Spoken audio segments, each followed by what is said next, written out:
طلبہ تھے وہ برابر کے حقوق مانگ رہے تھے، شہریت، سیاسی نمائندگی، ترقی یا ڈیولپمنٹ، یہ لفظ تو ہر ایک کی زبان پر تھا۔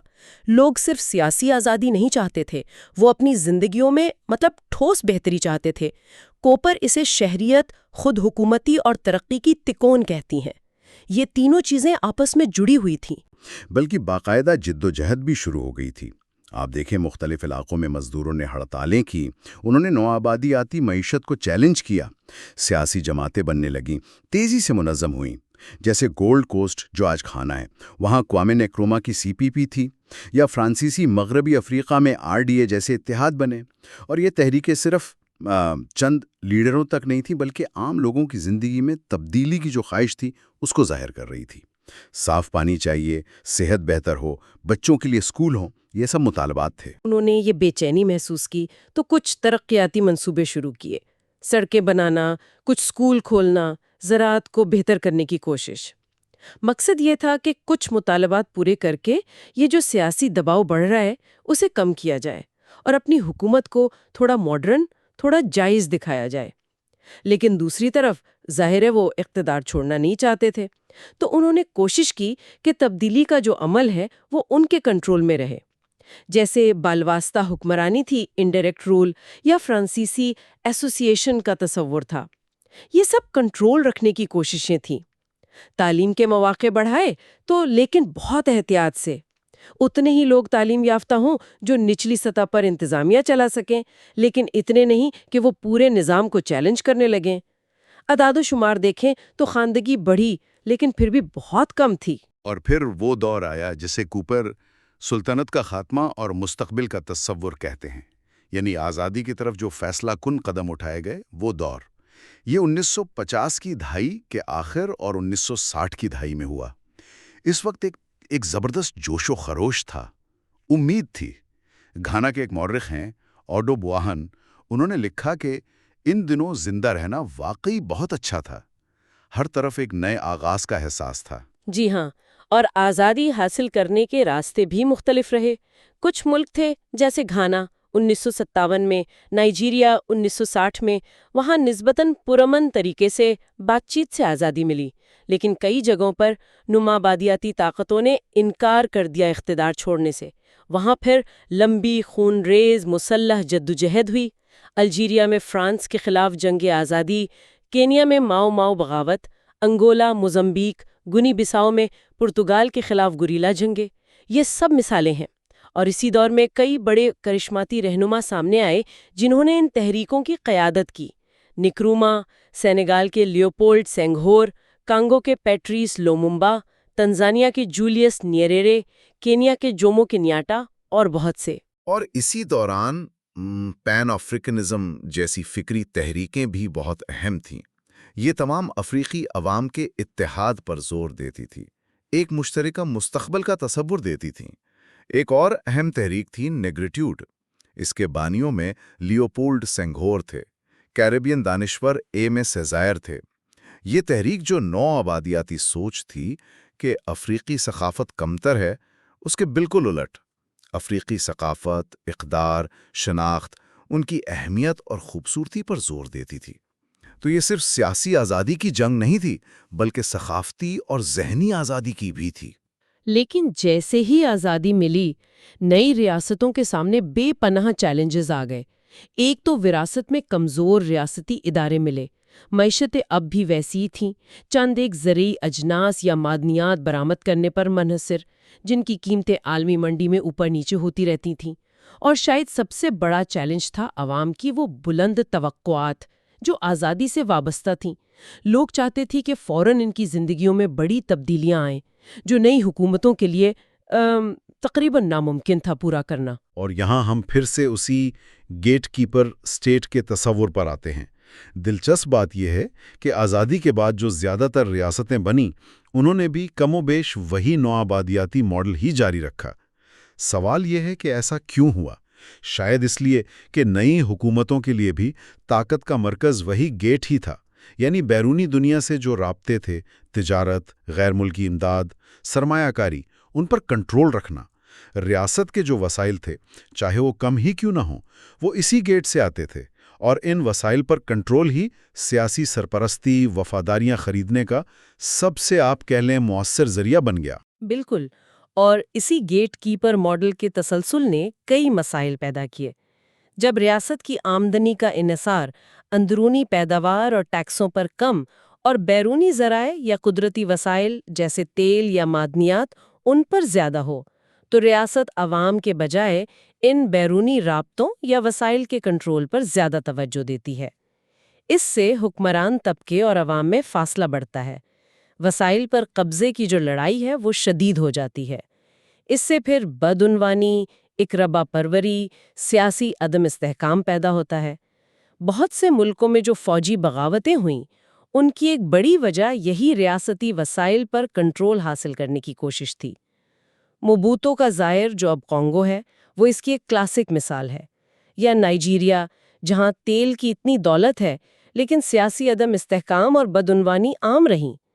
گھانا میں نکرما کی حکومت کا تختہ الٹنے کے بعد جو مظاہرے ہوئے وہ بھی اسی کشمکش کو دکھاتے ہیں، اور یہی وجہ ہے کہ آج بھی افریقہ کے کئی ممالک میں ریاستی وسائل پر کنٹرول ہی سیاسی طاقت کا محور ہے، جو اکثر جمہوری اداروں کو مضبوط ہونے سے روکتا ہے۔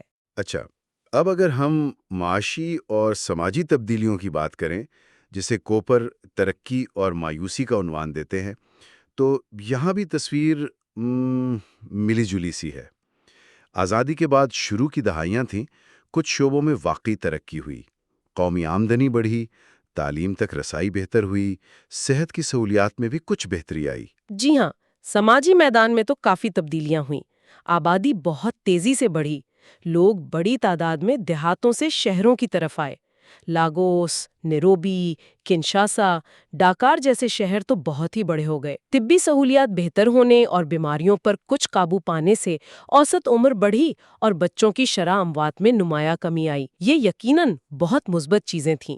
لیکن اس تصویر کا دوسرا رخ یہ ہے کہ غربت وہ بڑے پیمانے پر موجود رہی، اور امیر اور غریب کے درمیان فرق اکثر کم ہونے کے بجائے بڑھتا گیا۔ ترقی کے جو فائدے تھے وہ معاشرے کے تمام طبقات تک برابر نہیں پہنچے، اور معیشت کا ایک بہت بڑا حصہ، شاید اکثریت، وہ غیر رسمی شعبے یعنی انفارمل اکانومی پر مشتمل رہا۔ چھوٹے دکاندار، پھیری والے، دستکار، چھوٹے کسان، جو ریاستی قوانین سے باہر رہ کر اپنا کام کر رہے تھے، اپنی روزی کما رہے تھے۔ جیسے مالی کے شہر موپتی میں درزیوں کی ایک تصویر ہے، وہ دکھاتی ہے کہ لوگ اپنے طور پر لگے ہوئے تھے۔ یہ اس خیال کے خلاف تھا کہ بس آزادی آئے گی اور سب کی زندگیاں بدل جائیں گی۔ زراعت، جو زیادہ تر لوگوں کا ذریعہ معاش تھی، وہ عالمی منڈی کے اتار چڑھاؤ اور کبھی کبھی حکومتی پالیسیوں کی وجہ سے بحران کا شکار رہی۔ پھر 1970 کی دہائی میں تیل کا بحران آیا۔ اس کے بعد دنیا بھر میں شرح سود بڑھ گئی۔ اس سے افریقہ کے لیے قرضوں کا ایک بہت بڑا بحران پیدا ہو گیا۔ بہت سے ممالک جو ترقیاتی منصوبوں کے لیے قرضے لے چکے تھے، وہ انہیں واپس نہیں کر پا رہے تھے، جس کی وجہ سے پھر IMF اور ورلڈ بینک جیسے اداروں نے ان ممالک پر سخت معاشی اصلاحات نافذ کیں، جنہیں اسٹرکچرل ایڈجسٹمنٹ پروگرامز کہا جاتا ہے۔ ان کے سماجی اثرات اکثر اچھے نہیں رہے۔ ترقی کی جو امیدیں تھیں وہ کافی حد تک مایوسی میں بدلنے لگیں۔ اب اگر ہم واپس جائیں 1994 کے ان دو واقعات پر جن کا ذکر ہم نے شروع میں کیا تھا، روانڈا اور جنوبی افریقہ، تو اب ہم ان تصورات کو استعمال کر کے انہیں شاید بہتر سمجھ سکتے ہیں۔ روانڈا میں جو نسل کشی ہوئی وہ صرف پرانی قبائلی نفرتوں کا نتیجہ نہیں تھا، اس میں نوآبادیاتی وراثت کا بہت بڑا ہاتھ تھا۔ بیلجیم نے پہلے توتسی اقلیت کو نوازا، پھر آزادی سے ذرا پہلے خود تو اکثریت کی حمایت شروع کر دی۔ اس سے نسلی تفریق کو سیاسی رنگ مل گیا۔ آزادی کے بعد جو گیٹ کیپر اسٹیٹ بنی وہ کمزور تھی، عدم تحفظ کا شکار تھی۔ جو اشرافیہ اقتدار میں تھی اس نے اپنے سیاسی اور معاشی فائدے کے لیے نسلی نفرت کو باقاعدہ ہوا دی اور ریاست کی مشینری کو نسل کشی کے لیے استعمال کیا۔ یہ اصل میں اقتدار اور وسائل پر کنٹرول کی جنگ تھی جس نے اتنا بھیانک رخ اختیار کیا۔ دوسری طرف جنوبی افریقہ کا معاملہ بالکل منفرد تھا۔ وہاں ایک سفید فام اقلیت نے نسل پرستی یعنی اپارتھائڈ کا ایک پورا نظام بنایا ہوا تھا۔ اس کے خلاف افریقی نیشنل کانگریس ANC کی قیادت میں ایک بہت لمبی صبر آزما جدوجہد ہوئی۔ نیلسن منڈیلا کا کردار اس میں کلیدی تھا، اور وہاں حیران انگیز طور پر اقتدار کی منتقلی نسبتاً پرامن رہی۔ یہ واقعی ایک تاریخی کامیابی تھی۔ لیکن جنوبی افریقہ کو بھی اپارتھائڈ اور نو آبادیاتی دور کی شدید معاشی نامواری وراثت پہ ملی۔ آج بھی زمین، دولت، مواقع، ان کی تقسیم میں گہرا نسلی فرق موجود ہے، جو ایک بہت بڑا چیلنج ہے۔ وہاں کی جو شروع کی انتخابی تصاویر ہیں وہ امید دلاتی ہیں، لیکن جبری طور پر ہٹائے جانے والے سیاہ فام آبادیوں کی جو تصاویر ہیں وہ اس تلخ حقیقت کی یاد دلاتی ہے۔ جی ہاں، اور دوسرے جو علمی کام ہیں وہ بھی انہی باتوں پر زور دیتے ہیں۔ مثلاً نوآبادیاتی دور میں جو سرحدیں کھینچی گئیں وہ مصنوعی تھیں، اکثر ایک ہی قوم کو بانٹ دیا یا دشمن گروہوں کو ایک ملک میں ڈال دیا، جس سے بعد میں مسئلے پیدا ہوئے۔ بالواسطہ حکمرانی جیسے جو ادارے تھے، انہوں نے کچھ روایتی سرداروں کو بہت زیادہ طاقت دے دی، اس سے نئے مسائل بنے، اور سب سے بڑھ کر ایسی معیشتیں بنائی گئیں جو بنیادی طور پر خام مال برآمد کرنے پر چلتی تھیں، رینٹیئر اکانومیز۔ اس سے وہ عالمی منڈی کے رحم و کرم پر رہیں۔ کچھ دانشور یہ بھی کہتے ہیں کہ افریقہ کو سمجھنے کے لیے ہمیں یورو سینٹرزم سے نکلنا ہوگا، مطلب افریقہ کو صرف یورپی تاریخ اور معیاروں سے نہ دیکھیں، بلکہ اس کی اپنی تاریخ، اس کی اپنی حرکیات کو سمجھیں۔ بالکل، تو خلاصہ یہی ہے کہ افریقہ کی کہانی بہت بہت پیچیدہ ہے۔ اس میں نوآبادیاتی وراثت کا تسلسل بھی ہے، اور اس سے ٹوٹ پھوٹ بھی، بیرونی طاقتوں کا اثر بھی ہے، اور مقامی سطح پر جو تبدیلیاں ہوئیں، جو جد و جہد ہوئی، وہ بھی ہے۔ یہ سمجھنا اہم ہے کہ ترقی کا مطلب کیا ہے، کون سا سیاسی نظام بہتر ہے۔ ان سوالات پر خود افریقہ کے اندر دانشور، رہنما، عام لوگ، ان کے درمیان بحثیں جاری ہیں۔ وہ اپنی ڈسکرسو خود مختاری، یعنی اپنی کہانی خود بیان کرنے کا حق، اپنے مسائل کی تشخیص خود کرنے کا حق، اور اپنے مستقبل کا راستہ خود طے کرنے کا حق۔ تو آج کی اس گفتگو کا لب لباب یہی ہے کہ 1940 سے افریقہ کی کہانی صرف ناکامی یا کامیابی کی ایک سیدھی سی لائن نہیں ہے۔